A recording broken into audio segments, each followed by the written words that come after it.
La plupart des gens ne connaissent pas la vraie raison pour laquelle autant d'avions s'écrasent dans le triangle des Bermudes. Il y a une immense étendue de terre dans l'océan Atlantique qui s'étend de Bermuda à Miami jusqu'à Puerto Rico, où un nombre extrêmement élevé d'avions et de navires ont été dits disparaître mystérieusement.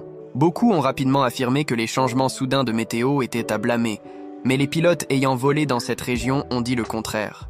Le mystère du triangle des Bermudes a commencé quand un groupe de 5 bombardiers de l'US Navy est parti de Fort Lauderdale vers les Bahamas pour un vol d'entraînement de routine en 1945. Pendant la mission, les pilotes n'ont pas pu déterminer rapidement leur emplacement car les compas ne fonctionnaient pas correctement. Les pilotes ont également signalé que tout semblait se déformer et qu'ils entraient même dans de l'eau blanche.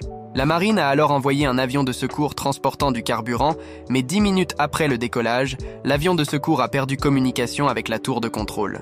Les 6 avions militaires avec les 14 membres d'équipage n'ont jamais été revus, même lorsque les États-Unis ont envoyé des navires de guerre pour chercher des signes d'épave. Juste 3 ans plus tard, un vol transportant 27 passagers a disparu dans cette région et de nombreux autres vols ont disparu les années suivantes, jusqu'à la disparition la plus récente en 2017, lorsqu'un jet privé a perdu communication à 24 000 pieds en naviguant à travers le Triangle des Bermudes. Naviguer dans le Triangle des Bermudes est particulièrement difficile car les compas dans cette région pointent vers le vrai pôle Nord plutôt que vers le pôle Nord magnétique, situé au Canada, où les compas pointent généralement dans d'autres parties du monde.